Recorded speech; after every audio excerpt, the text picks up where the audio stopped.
My name is Peter Warman, and I've got the great pleasure to introduce Annemarie Lombard from Sensory Intelligence in Cape Town in South Africa. And I've always thought this is a really interesting title for a business. And of course, we're catching Annemarie during the coronavirus time. And both myself, Passion Maps, and Sensory Intelligence are needing to find ways that we can go online. And both of them have a very big sensory component. So I'm, for one, I'm very interested in what you have to say and how your business works and what you're doing. So I wonder, so welcome, Annemarie. Thank you, Peter. Lovely to be with you on Zoom and online. So great opportunity and always great to connect. Yeah. And I wonder if you can just tell us, what is sensory intelligence for you? You know, how do you put a boundary around what it is and what it isn't? Okay. Sensory intelligence is obviously sensory, your senses, and we have 7 senses, and intelligence is understanding it. Not like normal IQ or EQ, you've got a score and then you improve it. Sensory intelligence is different. We are sensory beings, and we live by what we see, hear, touch, smell, taste, and then move. We also have a movement sense, which consists of 2 senses that makes up the 7 senses.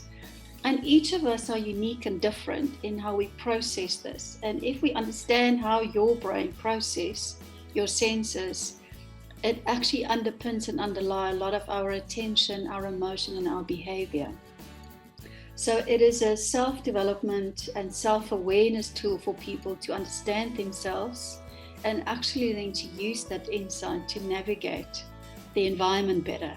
So there's a huge focus on what we do in understanding your environment, because your environment brings the sensory stimulation through to your brain. And based on your own genetic coding, that's going to actually then create different responses for different people. And that's the fascinating part about it, understanding who we are, what we do, why we do certain things. So that's, in a very quick nutshell, what sensory intelligence is all about. So what I'm hearing is that we can all have the same sensory experience, but we'll process it differently. Absolutely. Absolutely. And then absolutely. we create some sense of meaning around that. Absolutely. And a great example is someone will go and turn the radio up or the music up, and another one will go and say, you need to turn it down. So it's still music, it's still the same frequency length of sound that comes to two different people's brains and bodies, but one needs to have it louder and one needs to have it softer. And that's genetic part of our thresholds. And I mean, music or sound or the radio is one tiny little piece to it, but we have got millions of sensory information that gets bombarded to the brain on a day-to-day basis. And how do we navigate that personally is really important to understand. So that sounds like my partner and whether we like music loud or soft. How do you resolve that? Look, the key thing is, firstly, it's insight. And obviously what gets interesting, you've got to use it yourself to know. And I have a very personal journey that we can share. When I understood my own sensory needs, my life definitely changed. So it's understanding it first, which is critical. And then, are we doing the right things that we should be doing? And then if we look at relationships, it's a great tool to help people to just make sense of those tiny little irritations or quirks that we all have. And then to acknowledge and admit that, we're diverse, we're different, and it's okay. And then to actually have more compassion for other people and to understand, yes, I might need quiet space now, but someone else need to talk and chat and go on forever. And then if we just voice that different need, it helps people to actually then be more aware and then obviously be more compassionate. But it is navigating different profiles. And as soon as you have lots of people in the same space, it becomes really interesting. Yeah. So it is about the awareness is really, really critical. So sensory awareness is being aware of how you're responding to a sensory input of some sort. Absolutely. And the interesting thing, or the important thing to mention, is that it's not cortical, because if we look at the brain in 3 layers, and I cut the brain up in 3 layers from top to bottom, not left and right, because information enters the brain at the bottom. If we look at neuroscience, through the spinal cord sits underneath the brain. So sensory input enters the brain there, so it filters through the lower brain structures, then it moves to emotion, and then it moves to cognition, to thinking. So the senses is very primal, it's very unconscious, and we're very much unaware of it. So there might be an irritation, or there might be a response, but we wouldn't necessarily know that it has a sensory origin or a sensory irritation origin. So that's the key thing that people need to understand. Yeah, very interesting. And what's the difference between men and women's sensory intelligence? There's no difference. There's really no difference. It is all totally unbiased for genes, unbiased for gender, and there's a little bit of bias in age. Younger people seem to be more sensory seeking. As we get older, we seem to be more sensory avoiding, but that's just how our life roles interfere with that. But there's really no difference between gender, Peter. So men and women aren't any different, because we are talking about cellular components that's happening in the nervous system, and there's definitely no gender bias. It's all also between nature and nurture. There could be some influences based on where we live, or our upbringing, or our culture.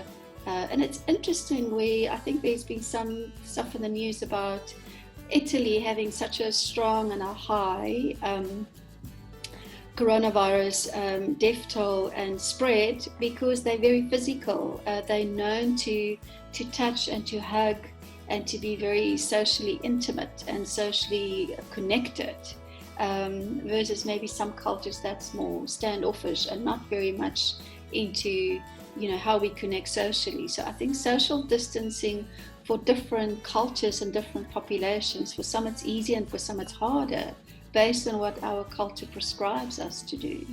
And it's all how comfortable do we feel with our bodies from a sensory point of view. So I think there's a lot to be understood about that as well, for sure. And you notice that in the different communities in South Africa?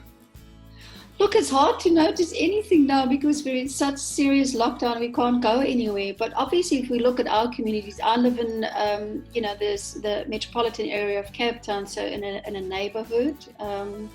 And we've got houses, and fairly big houses, but then our low socioeconomic, some of our low socioeconomic communities live literally on top of each other. And that's why South Africa has had, I'm sure, I'm not talking from how the politicians made the decision, have such a strong lockdown approach, because a lot of our more potentially fragile communities live very close to each other. So social distancing is definitely going to be a lot more difficult for them. So I think it was a really good decision from our government to actually make such a strong stance on lockdown in the South African context, because it is, how do we use our bodies and our senses? And if we use our bodies, that really goes around the touch sense and the social sense, and touch is our key social bonding sense. And as I mentioned, a lot of our communities live in very, very small areas, and a lot of people on top of each other. So, and I think that's obviously where the risk for the virus spread is so much higher. Well, thank you. I'm really interested in how you got into this work. How did you become so passionate? Okay, it's a long journey, but I'll give you the quick synopsis to it. I'm an occupational therapist, and I worked in clinical practice with children with learning problems, and then sensory integration, which was actually designed by Jean Ayres in California in the States, already in the 1960s, was one of the preferred methods that we were using with children with learning problems. So we actually were stimulating sensory processing pathways in order to create a better learning response. And I worked with that for 15 years, and then I had the privilege to go overseas. I worked in the States in one of the very prominent sensory integration clinics, came back, and I was just bored, and I had my first child, and I had a little bit of postnatal depression, and I was just stuck, and I was like, I can't do this anymore. And then I got involved in training, and as soon as I got involved in training, the light bulb got switched on for me, and I realized this is what I love. I wanted to do this. But I really loved the sensory processing and the sensory integration part of what I was doing. and I'm kind of a bit of a, I love learning, and I've had so much work and so much knowledge in that. And then I thought, okay, how do I use this different? And I actually started to do parenting workshops. That was my first step into applying these principles just in a different context. So I started with parenting workshops, helping parents to understand their children. And then that grew to working with corporate groups, working with more individuals from an adult point of view. That led to me writing my book. That led to me doing my PhD. I did my PhD in a call center. And I went in and I said, whoa, this is a scary environment. Some people will love it and some people will hate it. And, so this is now 15 years further. I started this full-time in 2005 and have been loving it. So I think the key learning for me from this, when I was in clinical practice, it was too routine. I'm a high threshold sensory seeker, so I love it when my world is diverse and interesting and unpredicted. And what I do now, my days are never the same, except now in lockdown. So I'm actually loving taking concepts, developing it further, and positioning it for different groups. So I've been having a lot of fun. I'm truly living my passion. So I know, Peter, you said you don't want to go there, but I think living my sensory needs and loving what I'm doing, it's absolutely a passion for me. So just a little bit on that journey. No, what I said is I don't want to go too much into our business. Passion is... I'm just waving at my hubby. He's going to work now. Bye. How can you not go into passion in this space? Yeah.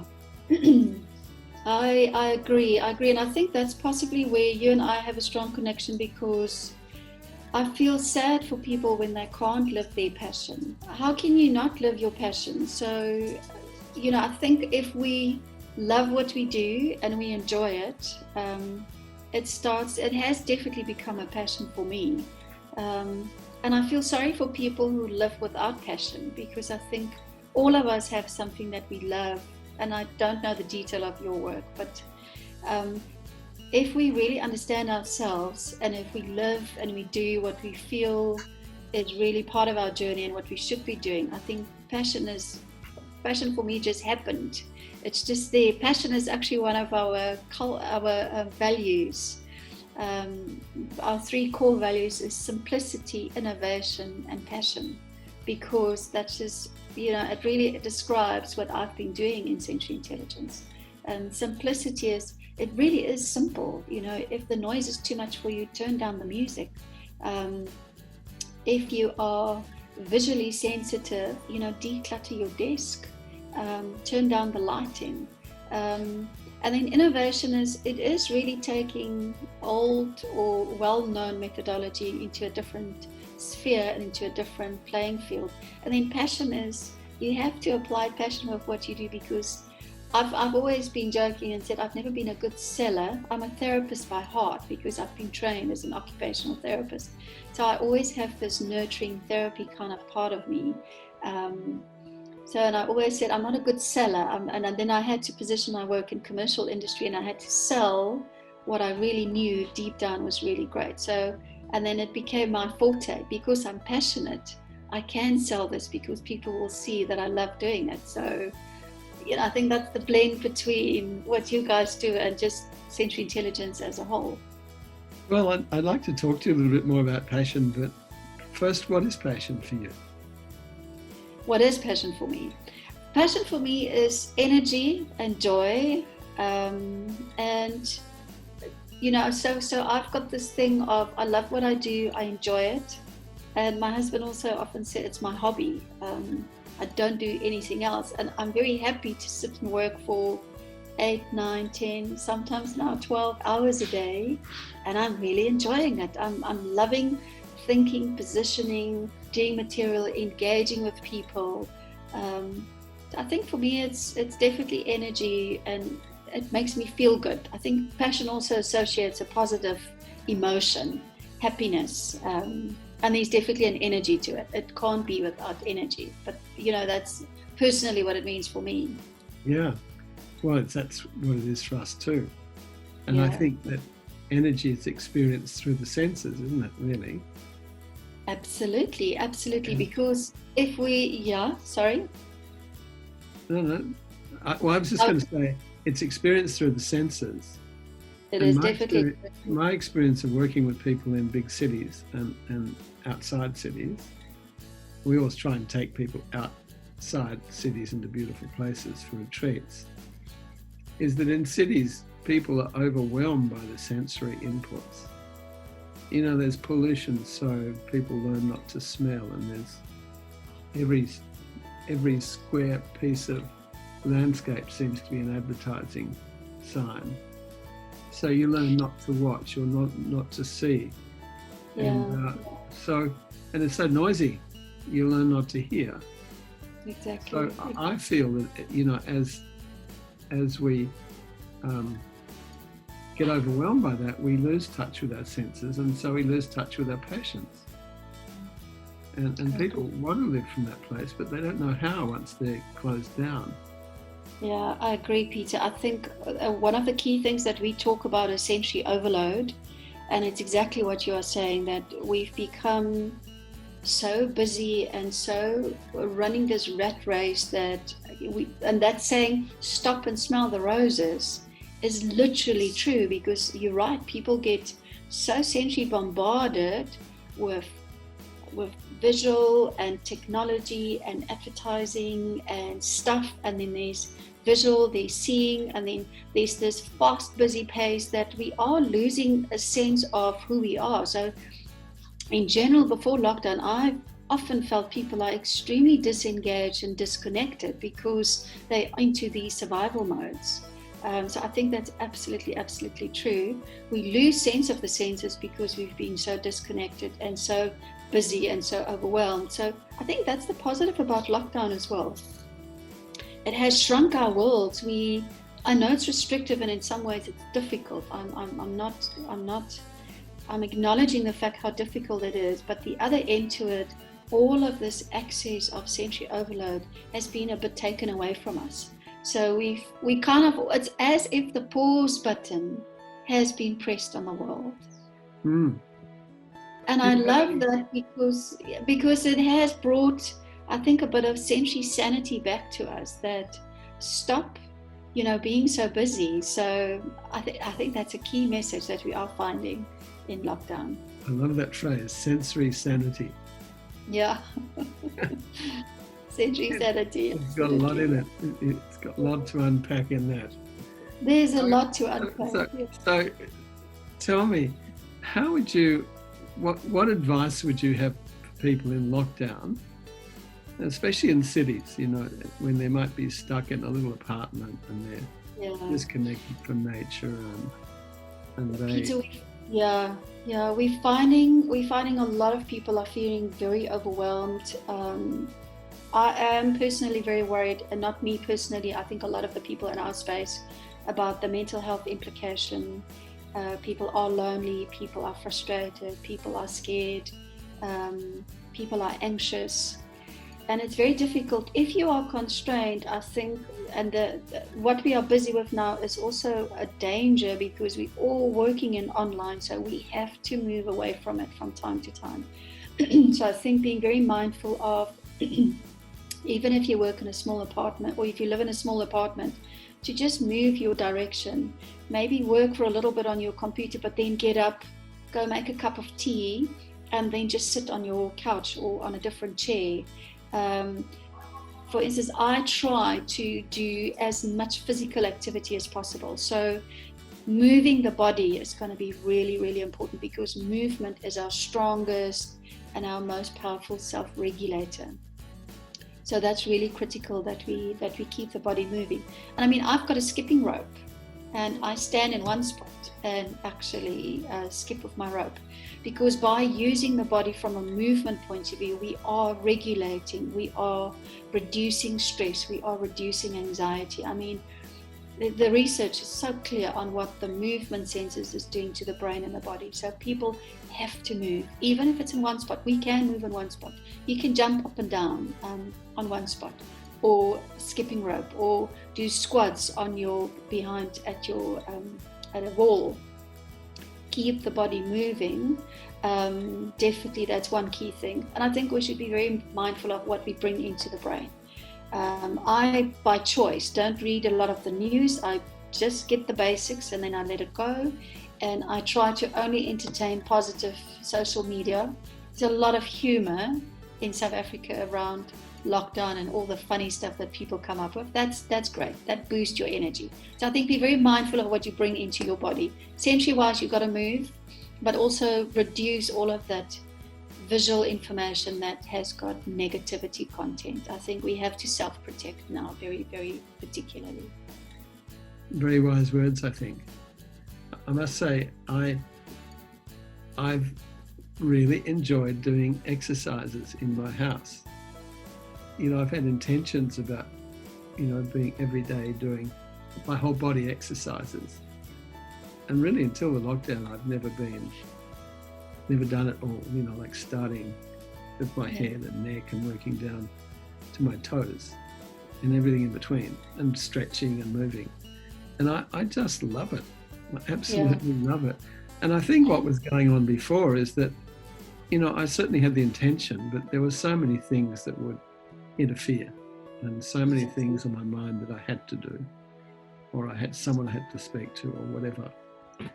And so my life has slowed down in some respects, and I'm loving that. Absolutely loving it. Exactly. So and YouTube, if you just check YouTube, everyone has TV. I'm doing Pilates. I can't do it every day. I'm not a routine person, so I'm struggling with routine. And I know routine is important. It is really critical. But you can, if you open YouTube channel, you can go from fast Zumba dancing to Pilates to yoga to, I'm sure you would be, whatever you wanted to find out there, it is out there. And you just need one little space in order to do it. So just do it. It is critical. It's very, very important. And it really does make a difference. It does calm your brain down, My partner's from Toronto, and she's doing Pilates from Toronto, and she's doing some shamanism stuff from in Mexico, and she's doing like all this stuff around the world. But we now have time to go and explore different ways of doing things that we know is good for us, but we never used to do it. What I'm finding at our house, we often cook at night, and then we love music in our house, so we would put jazz on. I've got a 19-year-old and a 15-year-old, and they love listening to jazz. So we listen to jazz, we cook, we pour a glass of wine, and we have fun, and we sit and we chat at the table, which we never had time to do before. So, there's a blessing. And there's definitely some great learning and some great positivity from lockdown, I agree. And we just need to really nurture and embrace it, and be positive about that too, I hope that we look back on this in the future as being a huge gift for mankind, actually. I hope so too. I just hope if we can keep this trajectory of slowing down. The one thing that I'm loving is the fact that in organizations now have people working from a home working perspective, so flexible working practices. If there's one thing that lockdown hopefully will do, it's actually going to push flexible working practices for people, that they move out of more toxic environments and actually have more capacity to work from home. So I hope that is definitely something that will stay on after lockdown. I think you're right. I think it will. But before we end this conversation, I could speak to you for ages, but we do have to end it at some point. Can you tell us a little bit about what's your current learning edge? You've obviously studied this field for a long time. You're masterful at it, but what is it that you're wanting to learn more about in this field of sensory intelligence at the moment? Oh, Peter, that we need 3 days for. I'm very much into learning. So sorry, that's my back. The back behind me is too cluttered. I know that, but it's full of books. The learning edge for me is just, I'm constantly pushing the boundaries and looking at how can we do things differently. So I'm reading a lot, I'm listening to a lot of podcasts, I'm looking at a lot of online learning, I'm learning through other people as well. But I think it's not being scared to go where we've never gone before, if that makes sense to you. I think I'm a very out of the box thinker, and I'm trying to just think ahead of the curve. Whether I will do ahead of the curve, I'm not sure, but at least thinking there in my mind for me has always been my learning edge. I think I just think ahead. I always say I do too much and I think too little because my body just moves on. So I think being resilient, thinking out of the box, and then not being scared, because that's how I operate. I can do this. I think that's what my PhD did for me. I can do anything, and if it doesn't work, then that's okay. Let's try something different. So I think using your passion, not being afraid, think out of the box and just try it. You might be surprised with what you will get. Don't know if that is what you are after, but that's a little bit how my brain is working around learning at the moment. So hopefully that answers your question. Well, I think that's a beautiful place to leave it, Annemarie. It's been wonderful having this chat with you, and I wish you all the best for your new online endeavours. And so I hope our paths cross again in the not too distant future. And thank you so much for your time. Thank you, Peter. It's been a pleasure spending time with you too. Bye. Bye. Great.